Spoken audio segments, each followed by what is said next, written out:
छोट्या छोट्या किचनमध्ये वापरल्या जाणाऱ्या ट्रिक्स, त्यामुळे स्वयंपाक पटकन बनण्यास मदत होईल। चला तर मग पाहूया 45 व्हेजिटेबल्स किचन टिप्स। पहिली टिप्स, बटाटे उकडण्याआधी काट्याने 2-3 ठिकाणी हलके छिद्र किंवा कट करा। त्यामुळे पटकन बटाटा आतून उकडला जातो, वेळ वाचतो आणि गॅससुद्धा बचत होते। वांगी कापल्यानंतर लगेच पाण्यात ठेवण्याऐवजी त्यावर थोडे तेल चोळले तर भाजताना रंग आणि चव अगदी आहेसे राहते। गाजराची पाने कधीही फेकून देऊ नका, ती चटणी किंवा पेस्टसाठी नक्कीच वापरा। फ्लावर शिजवताना एखादा चमचा दूध नक्की घाला, त्यामुळे फ्लावरचा रंग आहे तसा पांढरा नक्कीच राहतो। हिरवी मिरचीचा देठ काढून साठवल्यास काही वेळ ती लवकर खराब होऊ शकते, त्यामुळे वापरेपर्यंत देठ ठेवणे फायदेशीर नक्कीच ठरू शकते।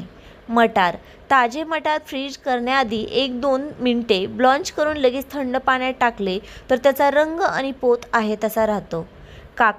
काकडी कापताना बिया खूप मोठ्या असतील तर त्या चमच्याने काढून टाका, त्यामुळे रायता किंवा कोशिंबिरीला पाणी सुटणार नाही।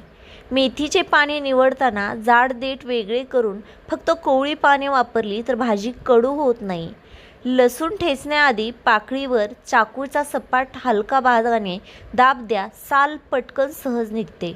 ढोबळी मिरचीच्या आतल्या पांढऱ्या भागासोबत बिया काढण्यासाठी वरचा भाग कापून उलटा फिरवल्यास बराच भाग एकाच वेळी निघतो।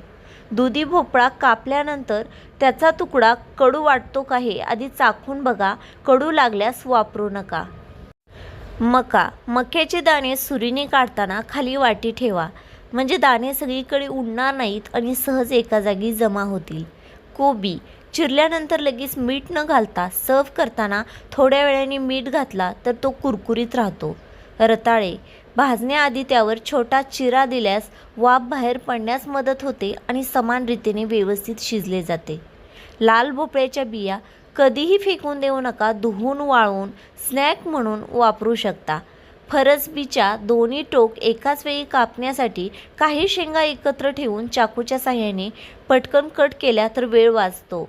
बीट उकडताना साल काढल्याशिवाय जर तुम्ही उकडून घेतला तर त्याचा रंग पाण्यामध्ये जास्त मिसळत नाही। शेपू धुतल्यानंतर लगेच चिरण्याऐवजी आधी पूर्ण कोरडा केल्यास भाजी अधिक छान होते आणि जास्त पाणीसुद्धा सुटत नाही। कच्चा टोमॅटो लवकर पिकवायचे असतील तर त्यांना पिकलेल्या केळीसोबत अगदी पिशवीत ठेवून द्या, लगेच पिकतील। कारल्याची साल पूर्ण काढण्याऐवजी हलके खरवडून वापरल्यास त्याची चव आणि पौष्टिक मूल्य दोन्ही टिकून राहण्यास मदत होते।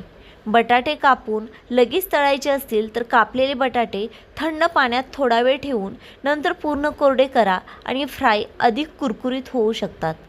टोमॅटो कापताना देठाचा भाग आधी काढून टाकल्यास कापताना ते कमी सरकतो। कांदा चिरल्यानंतर हाताचा जर वास तसाच राहिला असेल तर एखाद्या स्टीलच्या भांड्यावर हात चोळा किंवा भांडे घासा, वास पटकन जातो। गाजर सोलण्याऐवजी स्वच्छ घासून सालासकट वापरल्यास त्यातील काही पोषक घटक आहे असे टिकून राहतात। ब्रोकोलीचे जाड देठ फेकून देऊ नका, बाहेरील कडक थर काढून आतील भाग सूप, स्टीर फ्राय किंवा भाजीमध्ये नक्कीच वापरता येतो। मक्याचे दाणे काढल्यानंतर उरलेला क्लोव्ह सूप किंवा स्टॉकमध्ये उकळल्यास चव अधिक वाढण्यास उपयोगी होते। वांग्याची भाजी करताना तुकडे कापून लगेच मसाल्यात घातल्यास वेगळेच पाण्यात ठेवण्याची गरज भासत नाही आणि चवसुद्धा चांगली येते। पालक जास्त शिजवण्यापेक्षा कमी शिजवल्यास त्याचा रंग आणि पोत अधिक चांगले राहते। मटार सोलल्यानंतर शेंगांच्या साली फेकून देऊ नका, त्या नीट स्वच्छ धुवून सूप किंवा स्टॉकमध्ये चवीसाठी वापरता येतात। हिरवी मिरची कमी तिखट हवी असेल तर बिया आणि आतील पांढरा भाग काढून टाकल्यास मिरचीचा तिखटपणा कमी होतो।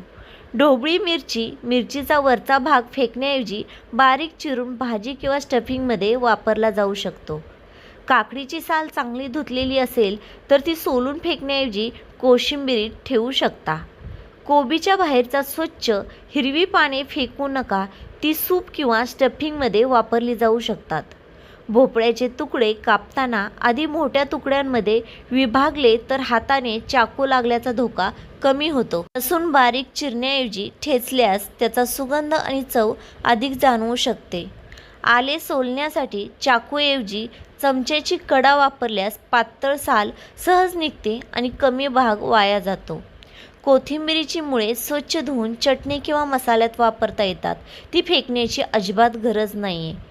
पुदिन्याची पाने आधी धुवून मग पूर्ण कोरडी करून ठेवल्यास ती लवकर काळी पडण्याची शक्यता कमी होते. रताळे उकडून लगेच सोलण्याऐवजी थोडे थंड झाल्यावर साल काढल्यास ते सहज निघते. कारल्याच्या बिया जर कोवळ्या असतील तर त्या काढून टाकण्याची गरज अजिबात नसते. भाजीमध्ये वापरता येतात. चवळीच्या शेंगा.